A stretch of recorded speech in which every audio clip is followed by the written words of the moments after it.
کیونکہ اگر ماں باپ کے حقوق ہیں، دوستوں کے حقوق ہیں، تو اللہ کے سب سے زیادہ ہونے چاہیے. تو وہ غیر مسلم جو مسلمان ہوا نا، اس نے بتایا کہ سب سے پہلے تو 5 نمازیں ہیں بھائی. ہم اگر اللہ کو مانیں تو اللہ سے ریلیشن تو ہو. تو یہ اسلام ہے جو ہمیں 5 دفعہ مسجد میں لے کر آتا، اور لاتا کتنے بہترین اسٹائل کے ساتھ ہے. کیسے بہترین انداز کے ساتھ لاتا ہے اسلام. یہ بھی ہو سکتا تھا کہ خام خواہ کی قربانی دلوائی جاتی کہ 5 دفعہ تم نے الٹے لٹکنا ہے تاکہ پتہ چل جائے تمہارا اللہ سے کیا ہے، ریلیشن ہے. تو یہ بھی تو قربانی ہوتی کہ نہیں ہوتی؟ لوگ دلوا رہے ہوتے ہیں. فوج میں نا، جب ہم جو این سی سی کی ٹریننگ کی ہے نا کالج میں، تو وہ فوجی صوبیدار ہمیں ٹریننگ دیتے تھے. تو وہ یہ ثابت کرنے کے لیے کہ میں آفیسر ہوں، بعض دفعہ خام خواہ میں ڈنڈ پہ لو بیٹھ کے، چلو بھائی. فوجیوں میں ہوتا ہے نا تاکہ آفس کے آرڈر کو فالو کرنے کا جذبہ پیدا ہو. اب ڈنڈ پیل رہے ہیں، ہمیں پتا تھا بھائی یہ ڈپس لگانے پڑیں گے آپ کو، ٹھیک ہے نا. وہ کہتا ہے جب کھڑے ہو کر دوبارہ لگاؤ. تو یہ سکھایا جاتا ہے فوجیوں کو قربانی کا جذبہ پیدا کرنے کے لیے. تو اللہ میاں ایسے بھی کر سکتے تھے کہ بس الٹے لٹک جاؤ، ٹھیک ہے نا، 5 ٹائم. قربانی دلوائی ہے لیکن ایسے طریقے سے دلوائی ہے کہ اس میں ہمیں روحانی سکون ملے، اس میں ہمارا اللہ سے ریلیشن قائم ہو، اس میں ہمیں لطف اور مزہ آئے، ہماری دنیا بھی سدھر جائے اس سے. ہمیں حکم دیا سب سے پہلے فجر کی نماز رکھی تاکہ مسلمان صبح دیر سے اٹھنے والی قوم نہ بنے. اللہ میاں یہ بھی کر سکتے تھے کہ پہلی نماز 11 بجے، دوسری نماز شام 3:30 بجے، 4-5 نمازیں ایسے کر دیتے. جہلم والی سرکار نے تو کر دی، فجر رکھی ہے اور ظہر کے بارے میں بولا ہے کہ عصر سے 20 منٹ پہلے آپ ظہر عصر پڑھ لیں اور غروب آفتاب ہوتے ہی مغرب عشاء بھی اکٹھی پڑھ لیں. تو یہ عملی طور پر 2 نمازیں ہوئی ہیں، ٹھیک ہے نا. 5 نمازوں کا مطلب ہوتا ہے اپنی تمام مصروفیات کو دوبارہ سے فارغ کر کے نماز کے لیے آنا. ظہر میں آپ سارے کام چھوڑ کے آتے ہو، پھر واپس چلے جاتے ہو، پھر عصر میں الگ سے آتے ہو، پھر واپس چلے جاتے ہو، پھر مغرب میں الگ سے آتے ہو، پھر واپس چلے جاتے ہو، پھر عشاء میں الگ سے آتے ہو. یہ 5 دفعہ قربانی دلوائی جا رہی ہے. اگر اس طرح سے نمازیں اکٹھی کرنے کا اسلام میں حکم ہوتا تو 3 دفعہ قربانی ہوتی، 5 دفعہ قربانی نہیں ہوتی. دیکھو ہم ظہر سے پہلے 4 سنتیں پڑھتے ہیں اور 4 فرض پڑھتے ہیں. ان سنتیں پڑھنے میں کوئی قربانی ہوتی ہے ہمیں؟ اس لیے کہ تو نماز کے لیے آئے ہوئے ہی ہیں نا. تو اگر ہم 4 فرض کے ساتھ 4 عصر بھی پڑھ لیں تو عصر کی قربانی تھوڑی ہی پھر یہ. تو 5 نمازوں کا مطلب ہی 5 ٹائم پہ آنا ہے. اس میں شاپنگ واپنگ ہی تو رکاوٹ بنتی ہے، اور آپ نے شاپنگ کے لیے کہہ دیا ہے. اہل حدیث، حالانکہ اہل حدیث یہ مانتے نہیں ہے، لیکن یہ اس کی عادت ہے جہلم والی سرکار کی کہ کسی بھی مسلک میں کوئی بھی الٹا فتویٰ دے رہا ہوگا نا تو اس الٹے مولوی کو لا کے ہائی لائٹ کر کے مسلک کو بدنام کرنا. تو ایک اہل حدیث کا وہ چلایا کہ ایک اہل حدیث کہتے ہیں کہ میں جب 12:30 بجے شاپنگ کے لیے جاتا ہوں نا اپنی بیوی کو لے کے، تو 12:30 بجے ظہر کے ساتھ کیا پڑھ لیتا ہوں. یہ جہلم والی سرکار کا کلپ میں نے خود اپنے کانوں سے سنا ہے کہ 12:30 یا 12 بجے جیسے ہی ظہر کا وقت داخل ہوا تو ظہر کے ساتھ فوراً کیا پڑھ لیتا ہوں، عصر. حالانکہ قرآن میں سورہ نور اللہ کیا کہتے ہیں، رجال لا تلہیہم تجارت ولا بیع عن ذکر اللہ واقام الصلاۃ. مسجدوں میں ایسے لوگ ہوتے ہیں کہ ان کو تجارت اللہ کی یاد اور نماز سے غافل نہیں کرتی. بزنس ہی اللہ کی یاد، اور اللہ فرماتے ہیں مسجدوں میں ہوتے ہیں. پتہ چلتا ہے کہ کہاں آگے پڑھنی ہوتی ہے، جماعت سے بھی اور اپنے ٹائم پہ بھی. اور اسی شاپنگ کو آپ نے ذریعہ بنا لیا 2 نمازیں اکٹھی کرنے کا، اثر گول کر دیا آپ نے. یہ ہے تفقہ اور بصیرت، سمجھتے ہو. اور اس نماز کا اجر خراب کیا ہے جس کی سب سے زیادہ تاکید قرآن بیان کر رہا ہے. تو خیر، تو کیسا ریلیشن ہے، جلدی سے بات کو سمیٹ کے میں ختم کرتا ہوں. سب سے پہلے اللہ کیا کہتا ہے، مسلمان اپنے مسلم ہونا ثابت کرنے کے لیے کہ میرا اللہ سے ریلیشن ہے، اللہ نے کہا کہ 5 ٹائم نماز پڑھنی پڑے گی. اور یہ 5 ٹائم نماز کیوں رکھی ہے پتہ ہے آپ کو؟ کیونکہ وقت میں بہت بڑی تبدیلی ہوتی ہے. اللہ کہتے ہیں جب بھی اس کائنات میں بڑی تبدیلی ہوگی تو سب سے پہلے میرے سامنے سجدہ کرو گے، اس کے بعد اپنے کاموں میں لگو گے. تبھی تو قرآن کہتا ہے اقیم الصلاۃ لدلوک الشمس الی غسق اللیل. نمازوں کو قائم کرو دلوک شمس، سورج ڈھلکنے کے وقت، الی غسق اللیل، اور راتوں کے اندھیروں میں. تو غسق اللیل میں 2 نمازیں آ گئیں، مغرب اور عشاء. یہ دونوں رات کی نمازیں ہیں. لیکن ان دونوں کے اوقات میں بڑا فرق ہوتا ہے. مغرب میں فل اندھیرا نہیں ہوتا لیکن روشنی بھی نہیں ہوتی, بہت زیادہ وقت میں تغیر ہو جاتا ہے. اور غسق جو ہے لیل جب انتہائی درجے کی ہوتی ہے تو وہ عشاء کا وقت, جب بالکل کیا ہو جاتا ہے, اندھیرا. آگے اللہ کہتے ہیں وقرآن الفجر, اور پھر فجر کا وقت بالکل ڈیفرنٹ ٹائم ہوتا ہے. مغرب کا وقت باقی اوقات سے بالکل مختلف ہے. سورج ڈھل گیا, غروب ہو گیا, لیکن ابھی روشنی ہے, اندھیرا شروع نہیں ہوا. پھر گھپ اندھیرا ہو گیا. یہ کیا ہے؟ یہ بڑا تغیر ہو رہا ہے زمین کے اندر. تغیر سمجھتے ہو؟ تبدیلی, چینجنگ, آسان لفظ استعمال کرنا چاہیے مجھے بھی. بڑی چینجنگ آ رہی ہے ٹائمنگ میں, اور اس سے انسان کے جذبات میں اور احساسات میں بڑا فرق پڑتا ہے. ظہر کا تو فجر کا وقت بالکل ڈیفرنٹ ہے, ابھی دن طلوع ہونے والا ہے. پھر سورج ہوتے ہوتے جب ڈھلکتا ہے نا, بالکل بلندی پہ پہنچ کے تیز تپتی ہوئی دھوپ ہوتی ہے, جس کو اللہ دلوک شمس کہہ رہے ہیں. دلوک کہتے ہیں ڈھلکنا.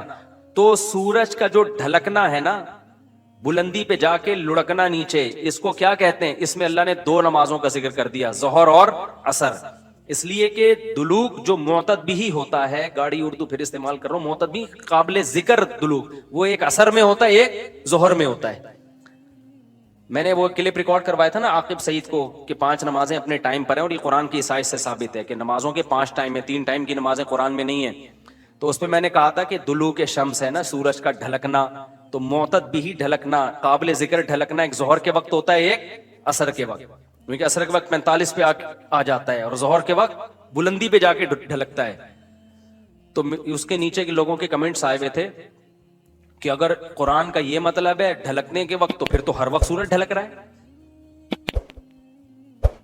سمجھ میں آیا پاگل کسے کہتے ہیں؟ یہ ہے مجتہدین, یعنی ان کا دعویٰ یہ تھا کہ 3 وقت ہیں نماز کے قرآن میں, ظہر ہے اور عشاء ہے اور فجر ہے. تو 3 وقت سے یہ ثابت کرنا چاہتے ہیں کہ ظہر عصر ملا کے پڑھ لو اور مغرب عشاء ملا کے پڑھ لو. اصل میں 3 ٹائم ہے, یہ غلط ہے. دلوک شمس کا لفظ ہے قرآن میں, اور دلوک سے مطلق دلوک مراد ہے, اور مطلق سے فرد کامل مراد ہوتا ہے. معتد بھی, دیکھو فرد کامل کو میں مثال سے سمجھاتا ہوں. پہلے میں یہ جنہوں نے اعتراض کیا نا پٹھان قسم کا, ان کے اعتراض کا جواب دوں. یہ کہتے ہیں ہر وقت, واقعی ہر وقت تو دلوک ہو رہا ہے, لیکن اس کا تو کوئی بھی قائل نہیں ہے. ایسا تو 1 کروڑ نمازیں ہو جائیں گی. ابے سورج بلندی پہ جا کے جب تک پورا غروب نہیں ہوتا تو ہر سیکنڈ ڈھلک ہی رہا ہے نا, تو کیا ہر سیکنڈ میں نماز پڑھیں گے؟ تو ظاہر ہے قرآن وہ بات کرے گا جو انسانوں کے فہم کے مطابق ہوں گی. تو اس سے صاف پتہ چلتا ہے وہ ڈھلکنا مراد ہے جو قابل ذکر ڈھلکنا ہو. تو قابل ذکر ڈھلکنا, جس کو اصطلاح میں کہتے ہیں معتد بھی ڈھلکان, وہ جب ہے جب بلندی پہ جا کے پہلی دفعہ ڈھلکنا شروع ہو اور پھر 45 کے زاویے پہ آ جائے. اس سے زیادہ ڈھلکان والی نماز حدیث سے ثابت بھی نہیں ہے. نہیں آئی میرا خیال ہے بات؟ تو مطلق سے فرد کامل مراد ہوتا ہے. اس کو میں مثال سے سمجھاتا ہوں. دیکھو میں آپ سے کہتا ہوں چائے لے کر آؤ, آپ برف ڈال کے ٹھنڈی چائے لے آئے, میں کہوں گا یہ کیا لے آیا؟ آپ کہیں آپ نے بولا تھا گرم چائے لاؤ. میں بولوں گا جب میں نے چائے کا لفظ مطلق بولا ہے, اس کے ساتھ کوئی گرم یا ٹھنڈے کی قید نہیں لگائی, تو اس سے فرد کامل ہی مراد ہوتا ہے. کامل فرد چائے کا کیا ہے؟ کامل درجے کی چائے کیا ہے؟ جو گرم ہوتی ہے, درمیانی درجے کا میٹھا ہوتا ہے اور مناسب سی پتی ہوتی ہے. میں نے آپ سے کہا چائے لے کر آؤ, آپ 6 چمچ زہر بنا کے نا پتیوں کے ڈال کے لے آئے, اور سب میں نے کہا یہ کیا لے کر آیا ہے؟ آپ کہہ رہے ہیں, آپ بول رہے ہیں چائے. میں کہا بھائی تو زہر بنا دی, تو آپ بولو آپ نے یہ تھوڑی کہا تھا نارمل چائے, آپ نے تو چائے بولا تھا, تو چائے میں تو کوئی بھی چائے. سمجھ میں آ رہی ہے بات کہ نہیں آ رہی؟ یہ چیزیں اصول فقہ میں پڑھی جاتی ہیں جو آج کل کے اسکالرز نے نہیں پڑھی, تبھی قرآن حدیث کا مطلب بھی ان کو سمجھ میں نہیں آتا. تو المطلق اذا اطلق یراد به الفرد الکامل, یہ اصول فقہ کا مسئلہ ہے اور لغت کا بھی مسئلہ ہے. یہ قاعدہ ہے, ضابطہ ہے کہ جب بھی کوئی لفظ علی الاطلاق بغیر کسی قید کے بولا جائے گا تو فرد کامل مراد ہوتا. اکمل نہیں, اکمل کا مطلب بہت اوپر کی زعفران والی چائے, نہ فرد کامل جو ناقص نہ ہو. زعفران والی چائے لے آؤ گے پھر بھی برا لگے گا. آپ بولو گے بھائی مفتی صاحب آپ نے چائے بولا تھا اور کہا تھا کہ فرد کامل مراد ہوتا ہے, تو میں اس میں زعفران ڈال کے لے آیا. اب میں پتہ نہیں زعفران پیوں نہیں پیوں یار, تو کیا کر کے لے آیا؟ میں تو کامل نہیں, میں تو اکمل. تو میں بولوں گا قاعدہ یہ ہے کہ مطلق جب بولا جاتا ہے تو نارمل جو کامل ناقص نہ ہو, اکمل مراد نہیں ہوتا اس سے. سمجھتے ہو؟ تو یہ قاعدے قرآن و سنت پہ بھی جاری ہوتے ہیں, کیونکہ اللہ میاں نے بھی تو کلام کیا ہے نا, نبی نے بھی تو کلام کیا ہے, تو نبی کے کلام میں بھی وہی لغت کے قاعدے چلیں گے جو عام قاعدے ہیں.